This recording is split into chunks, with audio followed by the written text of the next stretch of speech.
సింహంతోని వేట పాముతోని ఆట మొదలు పెడితే మొదటికే మోసం జరుగుతుంది అనేది ఈ అన్నకు పురాగా తెలియదో తెలిసినా నాకేమైతుందనే పొగరో గాని పామును మెడలేసుకొని పరాశకలాడిండు. నన్ను చూడు నా అందం చూడు అని దాంతోనే ఆటలాడిండు.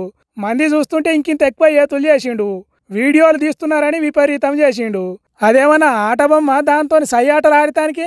నెత్తి నిండా విషం ఉన్న నల్ల నాగు పాము అసొంటి దాని చేతులకు తీసుకున్నాడే సాగు నోటే తలకాయ పెట్టినట్టు.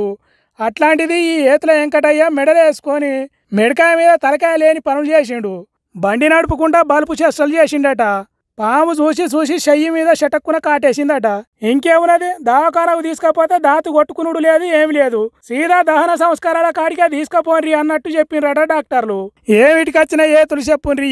అడగోలుగా పానాలు బాయన మధ్యప్రదేశ్ రాష్ట్రం గునా జిల్లా రాగేగడ అనే ఊర్లు ఉండే దీపక్ మహాబార్ అనే గీ మోతేవారి ఎక్కడ పాము ఉన్నదని ఫోన్ చేసినా ఎమ్మటే పోయి దాన్ని బట్టి అడవిలో వదిలిపెడతాడట.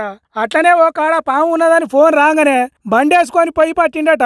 మరి దాన్ని చూడంగానే ఎందుకు మెడలేసుకోవాలి అనిపించిందో, నా అంత మునగాడు లేడు అని ఏతులు ఎందుకు చేసిండో, తన కొడుకును బడి నుంచి తీసుకురావాలి అని ఫోన్ రాగానే అట్లనే పామును మెడలో ఉంచుకొని బండి వేసుకొని వెళ్ళిండట. నడిమిట్లా బుడ్డోని ఎక్కించుకొని ఇంటికి పోతుంటే పాము సందు చూసి సటుక్కున చెయ్యి అందుకున్నదట. ఏమిటికొచ్చిన పంచాది చెప్పుండ్రిది. ఎవడన్నా యముని అంట పెట్టుకొని తిరుగుతాడా? ఈ దిమాకు లేని దీపక్ మహాబారు అట్లనే చేసిండు కాబట్టి పాము కాటుకు పానం పోయింది. ఇప్పుడు ఈ వీడియో పొట్టు పొట్టు తిరుగుతున్నది సెల్లులల్లా. ఏమిటికొచ్చిన గోసరా సామి. ఆ ఇంటోళ్ళు ఎంత ఏడుస్తున్నారో ఏమో పోన్రి.